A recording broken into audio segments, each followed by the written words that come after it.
Assalamualaikum warahmatullahi wabarakatuh. Selamat pagi anak-anak. Waalaikumsalam. Waalaikumsalam warahmatullahi wabarakatuh. Pagi, Bu. Baik semua kan? Sehat? Sehat, Bu. Alhamdulillah. Alhamdulillah. Puasa nggak hari ini? Puasa nggak? Enggak, Bu. Puasa ya? Puasa ya semuanya. Pintar. Nah, sebelum kita memulai pelajaran hari ini, kita berdoa dulu ya. Siapa yang mau pimpin doanya?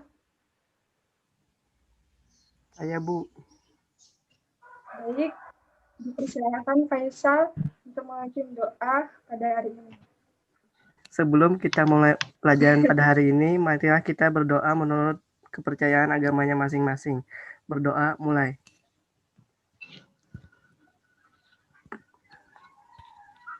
Berdoa selesai.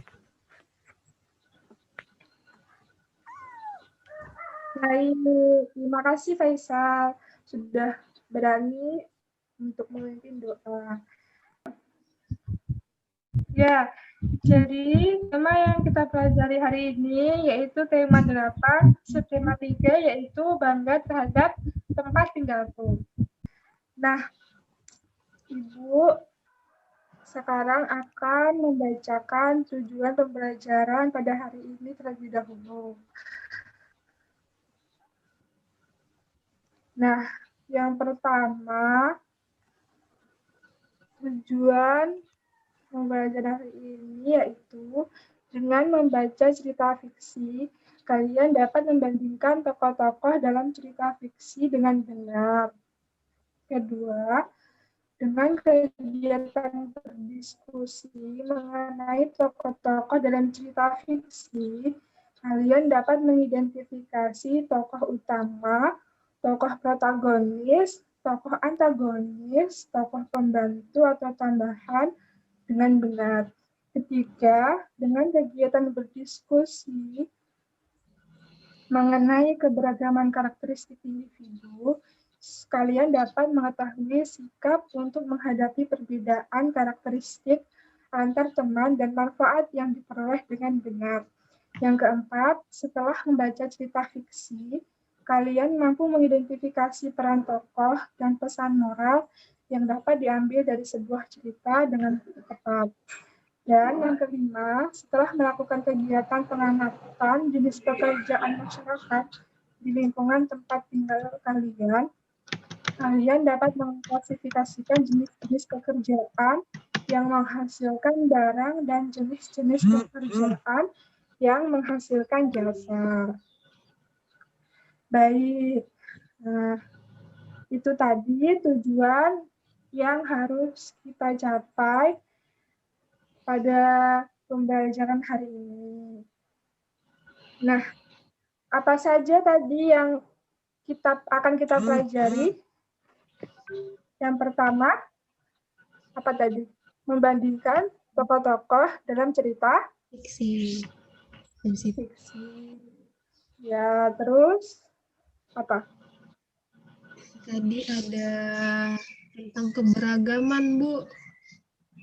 Iya, keberagaman karakteristik. Dan yang ketiga, apa?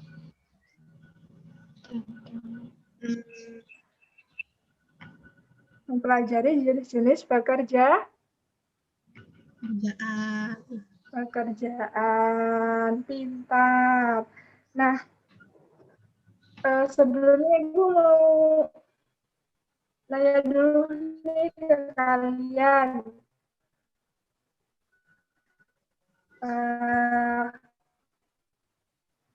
Orang tua kalian di rumah tuh kerja apa? Dagang, Kerjaannya Bu. apa? Dagang. Dagang apa sih dia? Bu.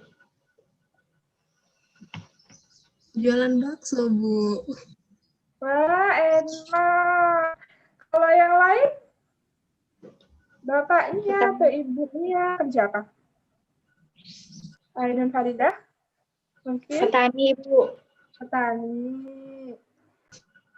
Nah, Ibu juga mau nanya ke kalian. Apakah kalian udah tahu cerita fiksi itu apa? Belum, Bu. Ada yang tahu? Bu. Yang lainnya juga belum ya. Ya, jadi Ibu mau jelaskan dulu cerita fiksi itu adalah cerita rekaan. Cerita yang tidak benar-benar terjadi. Atau cerita yang tidak didasari oleh kenyataan.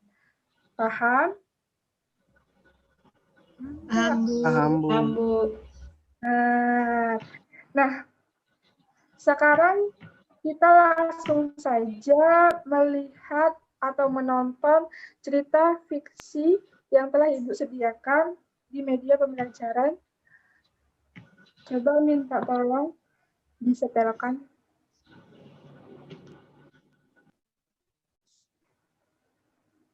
Ya, yang pertama itu. Nah, Ibu sudah sediakan cerita fiksi untuk kalian amati dan pahami. Nanti akan ada pertanyaan-pertanyaan tentang tokoh-tokoh dalam cerita fiksi tersebut. Jadi, tolong amati dengan benar ya, dengan teliti. Silahkan disetel.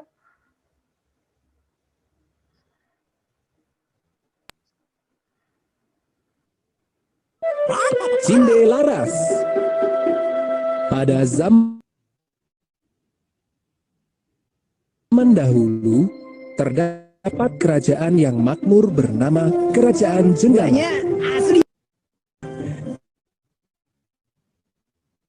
Kilo berapa ya? Kerajaan tersebut dipimpin oleh raja yang bijaksana bernama Raden Putra.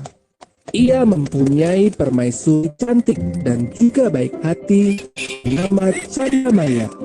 Selain permaisuri, raja juga memiliki seorang selir yang umurnya lebih muda dari sang permaisuri bernama Sri Kanti. Mereka semua hidup bahagia di istana kerajaan. Namun, kebahagiaan yang iri dan dengki terhadap permaisuri dibantu oleh seorang tabib. Ia merencanakan sesuatu yang jahat terhadap permaisuri. Hai tabib, bekerja samalah denganku. Aku tak ingin kebahagiaanku terbagi dengan permaisuri. Tentu saja aku mau membantumu, asal bayarannya setimpal. Jangan khawatir dengan itu. Kau akan mendapatkan bagianmu begitu rencana kita berhasil. Malamnya, sang selir berpura-pura sakit. Aduh, sakit. Sakit. Baginda Raja, cepat kemari. Ada apa selirku? Baginda, tolong panggilkan tabib. Badanku terasa sakit semua. Tabib, cepat kemari. Sang tabib pun datang dan memeriksa sang selir dengan seksama. Kemudian ia berkata bahwa selir telah diracun oleh permaisuri. Apa katamu? Raja sangat marah. Ia pun segera mencari sang permaisuri. Begitu ketemu dengan permaisuri, ia memberikan meracuni selir. Raja tetap bersikeras, meskipun saat itu permaisuri sedang hamil. Sang patih pun segera menggiring permaisuri keluar dari istana. Kenapa ini? Kakanda, ada apa dengan semua ini? Setibanya di hutan, sang patih ternyata mengetahui jika selir yang merencanakan semua ini. Ia tidak melihat permaisuri yang sedang besar. Ia pun meninggalkan permaisuri di sebuah pondok kecil. Terima kasih, Patih. Kau masih mempercayaiku. Bulan kemudian, sang permaisuri melahirkan seorang bayi. Bayi itu nampak mungil dan tampan. Ia memberi nama putranya tersebut Cinde Laras. Beberapa tahun berlalu. Cindelaras tumbuh menjadi anak yang tampan dan cerdas. Pada suatu pagi, Cindelaras berjalan di hutan untuk mencari kayu bakar. Tiba-tiba, ia dikejutkan oleh suara elang yang melintas di atas.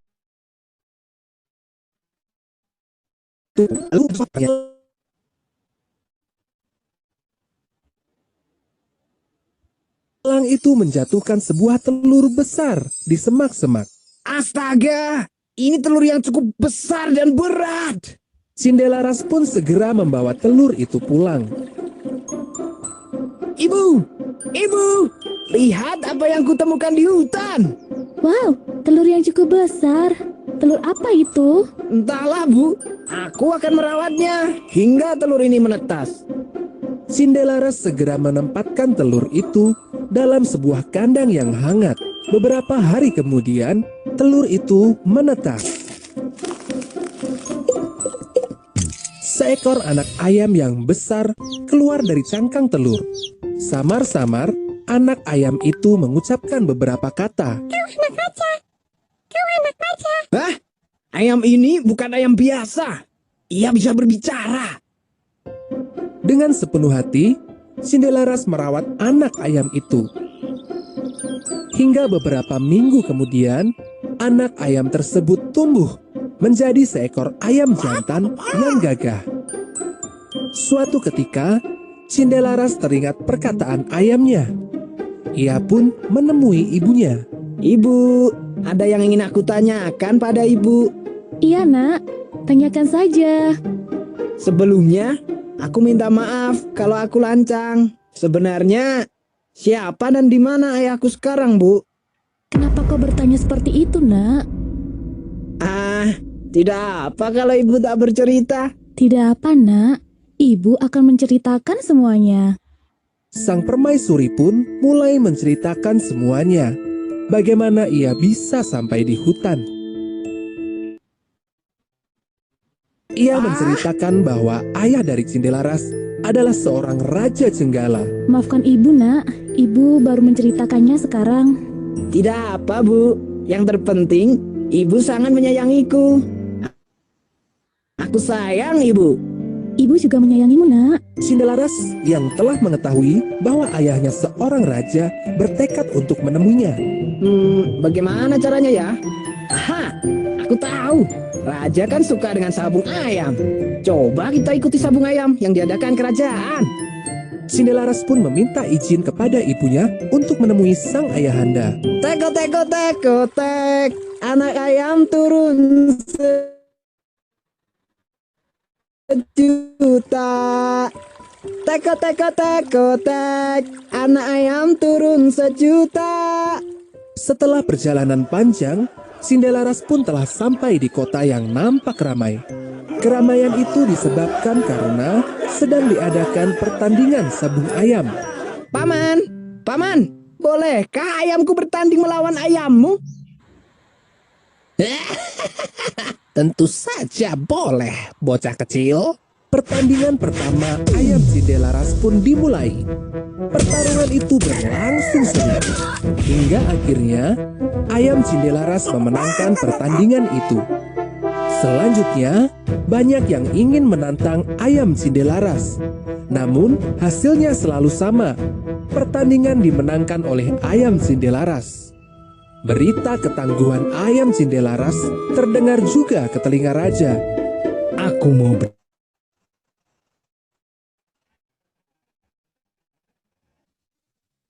ayam itu. Segera bawa kemari bocah dan ayam itu.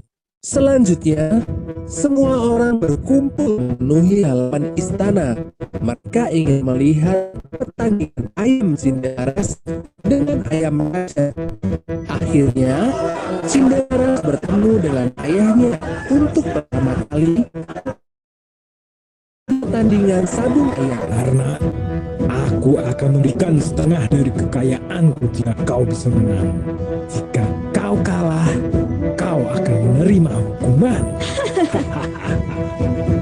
Baik, Baginda Raja.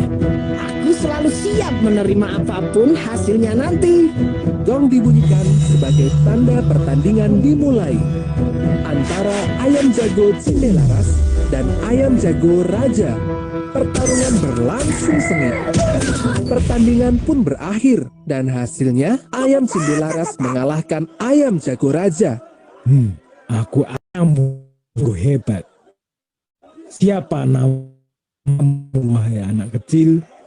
Belum sempat menjawab, ayam Cindelaras tiba-tiba berbicara. Namanya permaisuri yang kau usir dari kerajaan. Ayam itu bisa bicara. Ayam Cindelaras pun menceritakan semua kisah yang dialami sang permaisuri, sang raja. Setelah mengetahui kebenarannya, raja memerintahkan agar Selir dan Tabib dihukum. Raja merasa sangat bersalah. Ia pun segera meminta maaf kepada sang permaisuri dan memintanya agar ikut balik. Sang permaisuri pun setuju. Ia memaafkan semua kesalahannya. Setelah itu, berlalu dengan bahagia. Ketika Cindelaras dewasa, ia dinobatkan sebagai raja dan semua rakyat menyambutnya dengan gembira.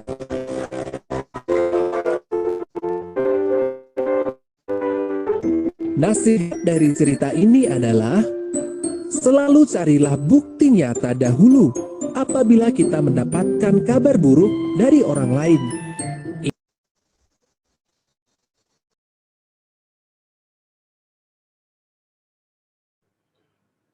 Nah, iya, itu tadi cerita fiksi yang telah kita tonton dan kita amati. Setelah kalian mengamati cerita fiksi tadi, apa pesan moralnya?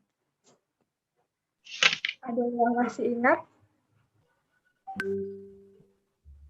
Ya, jadi pesan moral yang dapat kita ambil dari cerita fiksi tersebut yaitu selalu carilah bukti nyata terlebih dahulu apabila kita mendapatkan kabar buruk dari orang lain.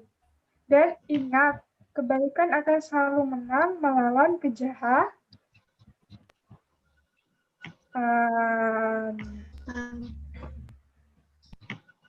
Baik. Nah, di sini Ibu sudah menyiapkan pertanyaan-pertanyaan terkait cerita fiksi tadi. Tadi cerita fiksinya judulnya apa? Cindelaras. Pintar. Cindelaras. Nah, yang pertanyaan pertama kita jawab sama-sama ya. Mengapa cerita Cindelaras tersebut termasuk fiksi? Ada yang bisa jawab?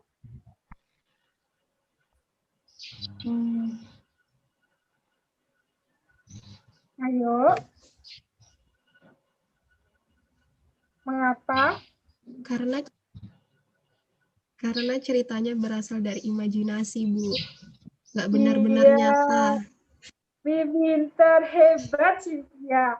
Karena Cinderalas itu tidak berdasarkan kenyataan. Kenapa? Karena tadi ada ayam ya. Masa ayam bisa ngomong? Iya? Iya. Iya, Bu. Ya, jadi kenyataannya kan ayam tidak bisa berbicara. Tetapi dalam cerita Cinderalas, ayamnya bisa bicara. Jadi, Cinderalas termasuk cerita fiksi. Nah, pertanyaan kedua. Ayo kita jawab sama-sama ya. Sebutkan tokoh yang ada dalam cerita tersebut. Siapa yang bisa?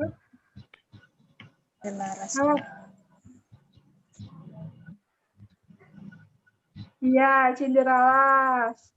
Apalagi? Rajanya, Pak, Bu. Pintar, rajanya. Apalagi yang ketiga? Permaisuri. Permaisuri. Yang jahat tadi? Siapa? Selir. Selir. Udah ya? 4 aja ya? Ya, Bu. Ada lagi kah? Ibu ada tadi yang itu yang Habib Ayam. ayam. Ayam, iya. Ada lagi? Tabib, Bu. Tabib. Ada lagi? Patih. Fatih. Cuma 6 ya. Tadi ada tabib, permaisuri, selir, raja, dan cinderaras. Ayamnya belum disebutin, berarti ada 7. Baik. Pintar semuanya, sudah bisa menyebutkan tokoh yang ada di dalam cerita. Nah, yang ketiga, bagaimanakah sifat dari tokoh-tokoh dalam cerita Cinderaras? Tadi yang pertama, tokoh Raja. Selir. Selir itu gimana Jahat, sifatnya? Bu. Tadi diusir permaisuri. Iya, jahat, udah ngusir permaisuri. Kalau raja, sifatnya gimana? Baik, tapi suka dipengaruhi.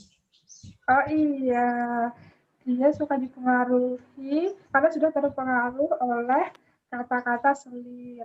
Kalau permaisuri, ayo coba yang lainnya. Baik, Bu. Baik. Baik ya. Terus terima apa adanya ya. Terima kenyataan, Bu. Terima kenyataan. Hebat semuanya. Kalau siapa lagi? Ayam. Sifatnya gimana? Baik, pintar, Bu. Baik, pintar. Pintar apa? Pintar tarung ya tadi ya. Ayamnya pintar tarung sehingga bisa menang. Pintar. Dan apalagi tadi tokohnya? Udah ya. Nah, Udah, Bu. belum. Cinderaras Bapak baik. Nomor 4. Oh iya, Cinderella. Nah, yang selanjutnya tokoh Cinderella's. Sifatnya gimana? Baik, Bu. Baik. Terus? Gigi. Gigi nggak tadi mencari ayahnya? Iya, Bu. Gigi. Iya, Gigi. Terus apa? Terus tokoh selanjutnya siapa? Tabib, Sudah Bu. ya. Tabib.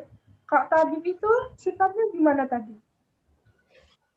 Jahat, Bu. Jahat juga ya, karena sudah membantu selir untuk menipu sang permaisuri. Sang raja. Oke, semuanya hebat, sudah bisa menjawab pertanyaan tadi. Nah, pertanyaan terakhir yaitu hikmah apa yang bisa kalian petik dari cerita Cinderella's? Ada yang bisa jawab? Mencari bukti terlebih dahulu, Bu, apabila mendapatkan kabar buruk dari orang lain. Oh iya, mencari bukti terlebih dahulu, tidak hanya langsung menelan mentah-mentah apa itu kabarnya. Baik, kita lanjut ya. Coba next slide. Ya, di sini ada pengertian dari tokoh. Coba Ibu minta tolong kepada Misda membacakan teks tersebut. Ayo dipersilahkan kepada Misda. Gimana teksnya? Timbul nggak? Nggak, Pin ini. dulu. Coba Itu ada nggak? ada kok. Ada nggak tampil Ada. nggak di tempat Mbak? Nggak ya. Ya udah yang Nggak. lainnya yang tampil, yang udah tampil ada di layar kalian. Siapa? Cynthia aja deh, ya. Coba. Ibu minta Iya, tolong Bu. bacakan. Tokoh adalah pelaku yang mengalami peristiwa dalam cerita. Sedangkan penokohan adalah cara pengarang menampilkan tokoh-tokoh cerita. Sebelumnya juga, Bu.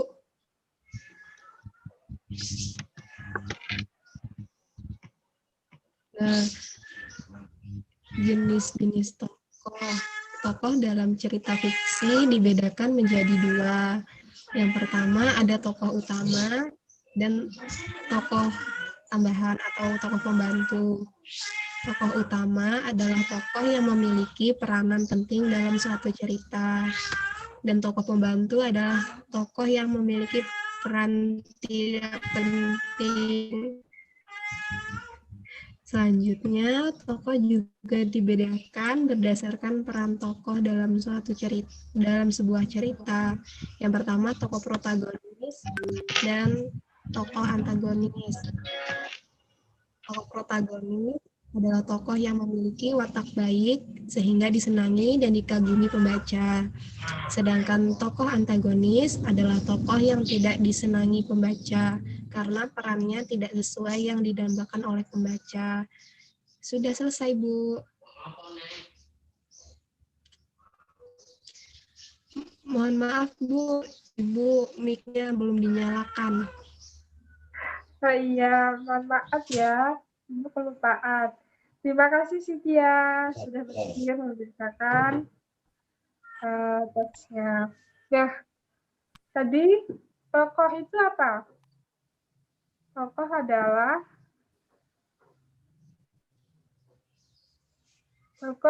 pelaku yang mengalami peristiwa dalam cerita yang sudah kita sebutkan tadi. Nah, kalau penokohan adalah cara pengarang menampilkan tokoh-tokoh cerita. Nah, adapun jenis-jenis tokoh yang telah disebutkan Cynthia tadi, ada tokoh protagonis dan tokoh antagonis.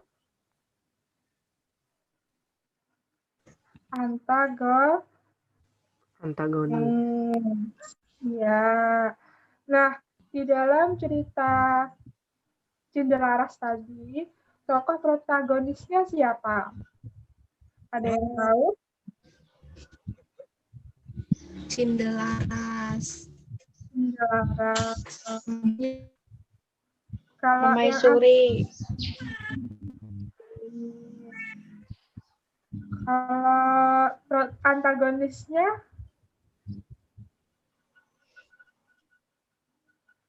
Selir, Bu. Selir. Siapa lagi yang membantu Selir tadi? Tabib, Bu. Tabib, iya. Ada juga tokoh tambahan, yaitu siapa aja? Tabib, Bu. Siapa? Permaisuri dan raja.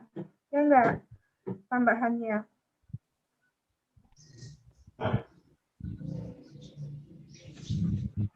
Ya sudah, kita lanjutkan ya.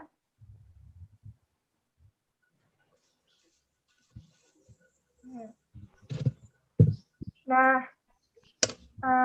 tahukah kalian apa itu keberagaman? Ada yang tahu? Belum tahu, Bu. Iya. Kalau belum tahu, kita next.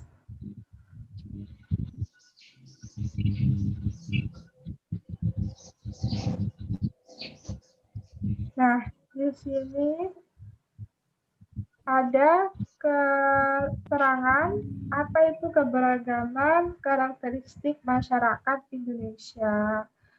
Coba Ibu minta tolong kepada Ainun Faridah untuk membacakan teksnya. Silahkan. Baik, Bu. Keberagaman karakteristik masyarakat Indonesia. Masyarakat Indonesia merupakan masyarakat plural atau majemuk. Artinya, masyarakat Indonesia terdiri atas beragam karakteristik yang berbeda antara masyarakat yang satu dengan masyarakat yang lain. Perbedaan ini dapat dilihat dari bahasa, adat istiadat, religi, tipe, kesenian, dan lain-lain.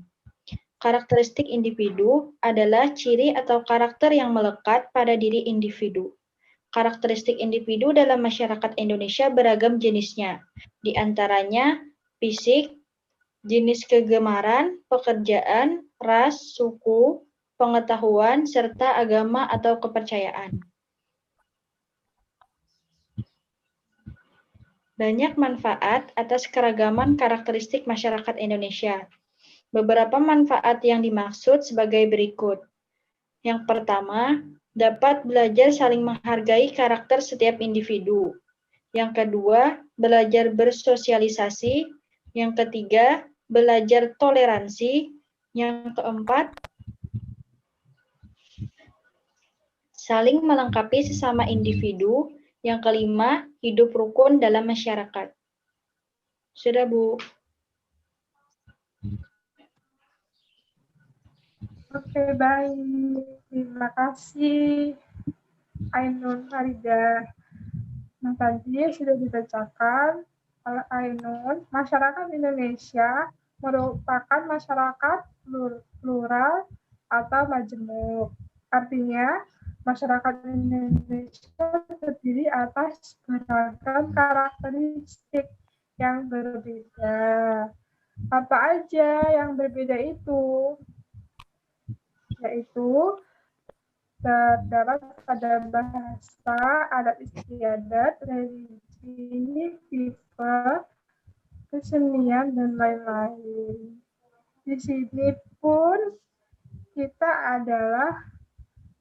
sebagai masyarakat yang majemuk, karena pastinya kalian berasal dari bermacam-macam suku. Coba Ibu tanya kepada Ainun, sukunya apa? Suku Banjar, Bu. Suku Banjar. Kalau Faisal, sukunya apa? Suku Banjar, Bu. Banjar juga. Isda, sukunya apa? Bu. Banjar juga. Kalau Cynthia, Jawa, Bu. Jawa. Nah, ada perbedaan kan dari kalian? Ada yang suku Jawa dan ada yang suku Banjar. Tetapi dari bermacam-macam suku tadi, kita harus tetap bersatu.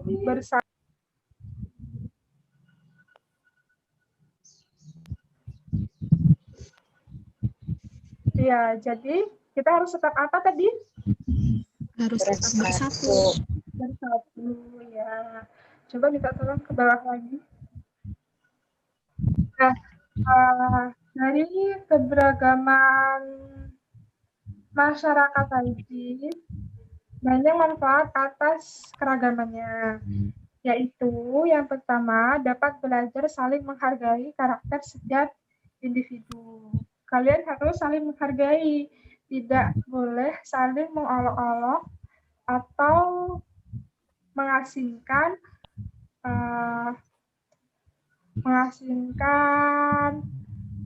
suku yang lain misalnya, atau apapun itu. Nah, yang kedua, belajar bersosialisasi. Yang ketiga, belajar toleransi. Yang keempat, saling melengkapi sesama individu. rukun dalam syariat. Selanjutnya,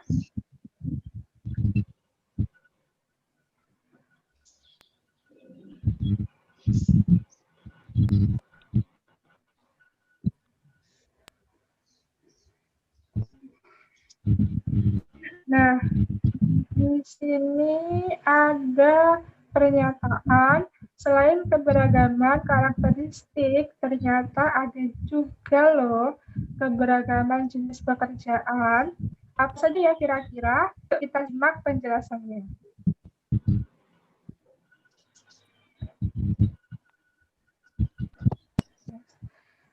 Sebelumnya kita ayo semangat.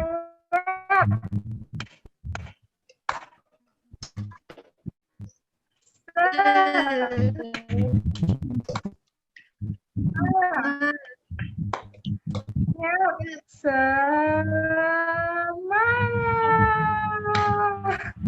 Satu kali lagi ya, biar tambah semangat. Yuk, tepuk semangat. Semangat. Semangat. Yeay, tepuk tangan semuanya.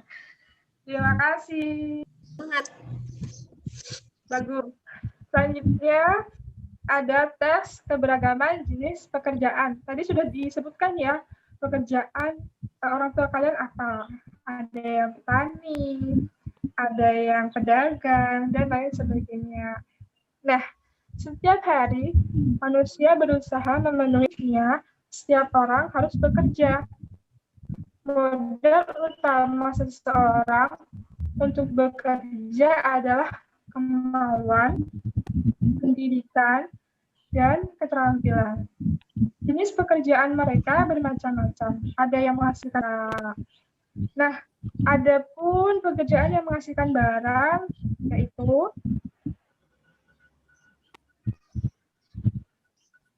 pekerjaan yang menghasilkan barang adalah pekerjaan yang dilakukan seseorang dan yang dihasilkan berupa barang. Barang yang dihasilkan bisa berupa barang jadi maupun barang setengah jadi. Contohnya ada gambar di samping. Yang di atas itu gambar apa? Petani. Berarti petani itu pekerjaan yang menghasilkan Barang. Padi. barang. Apa?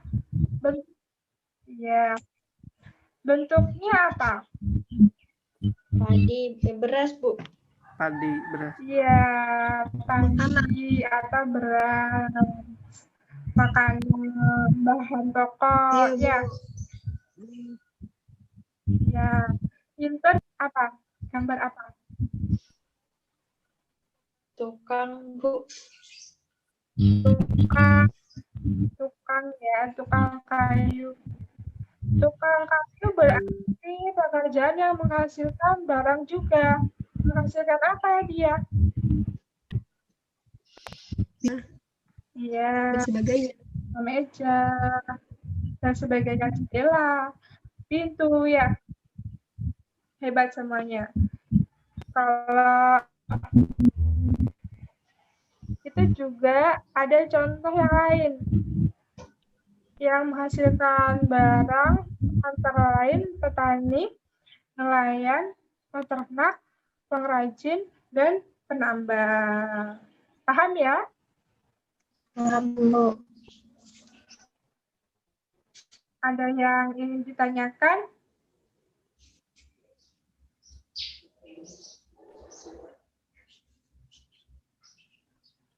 Nggak ada ya?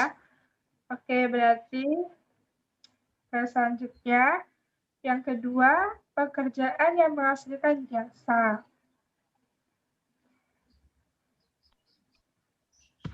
Nah,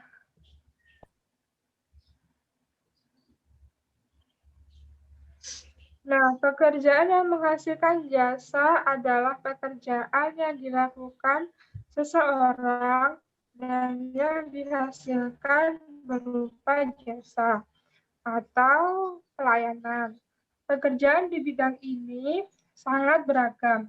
Ada yang memerlukan keahlian khusus, ada juga yang membutuhkan pendidikan tinggi.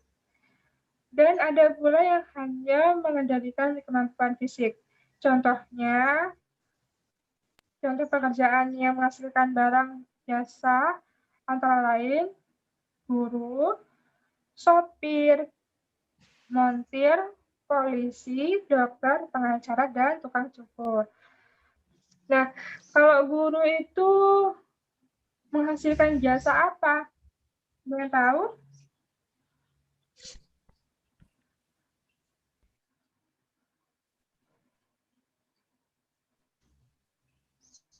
Ya, jadi Kepada guru ya jasa kepada murid, pelayanan kepada murid dan masyarakat. Kalau polisi itu memberi pelayanan terhadap kepada masyarakat untuk menegakkan ketertiban. Kalau dokter itu melayani siapa?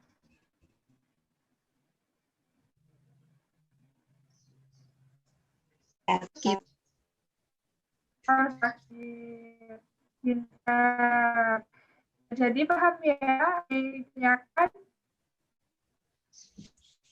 Ya, Bu. Ada. Tepuk salut dulu dong. Yuk, tepuk salut. Salut. Salut. Salut.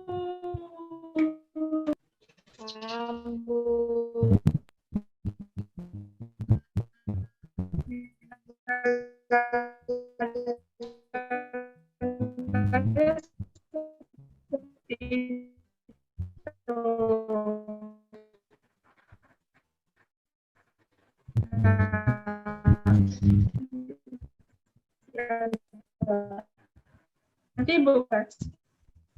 Oke, kalau saya untuk pembelajaran hari ini. Oke, baik.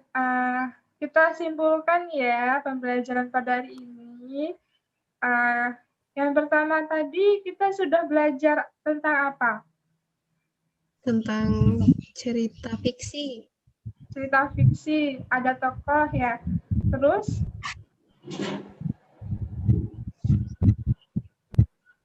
Ada penokohan. Terus ada jenis-jenis apa?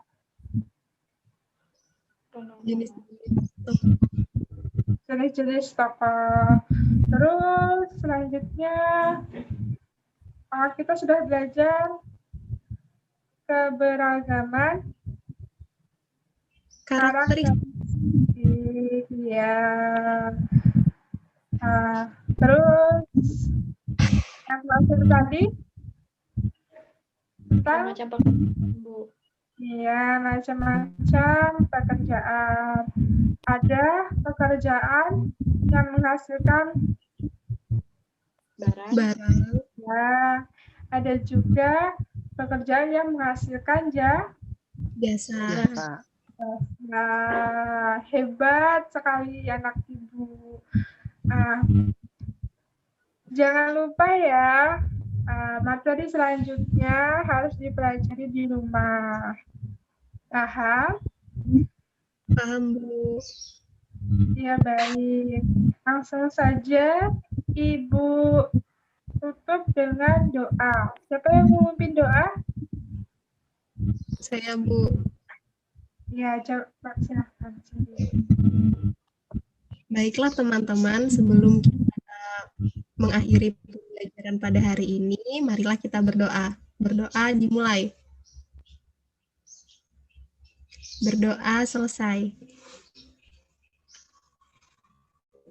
Terima kasih Cynthia. Ibu minta maaf ya jika ada kesalahan yang tidak disengaja ataupun yang disengaja. Ibu tutup. Wassalamualaikum warahmatullahi wabarakatuh. Selamat pagi. Waalaikumsalam warahmatullahi wabarakatuh. Terima kasih, Ibu. Iya, sama-sama.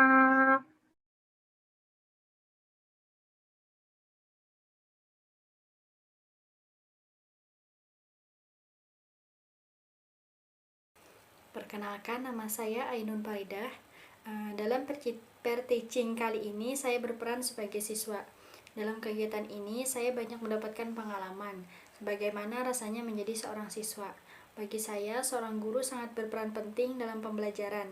Sepanjang apapun pembelajaran, akan terasa sebentar jika suasana pembelajaran itu nyaman dan menyenangkan. Seringkali siswa merasa bosan dalam proses pembelajaran. Itulah yang seringkali terjadi dan dialami. Namun, dengan adanya per-teaching ini, memberikan saya ilmu langsung bagaimana seorang guru membuat suasana nyaman, sehingga peserta didik bersemangat dan ikut aktif dalam pembelajaran. Sekian dari saya, terima kasih.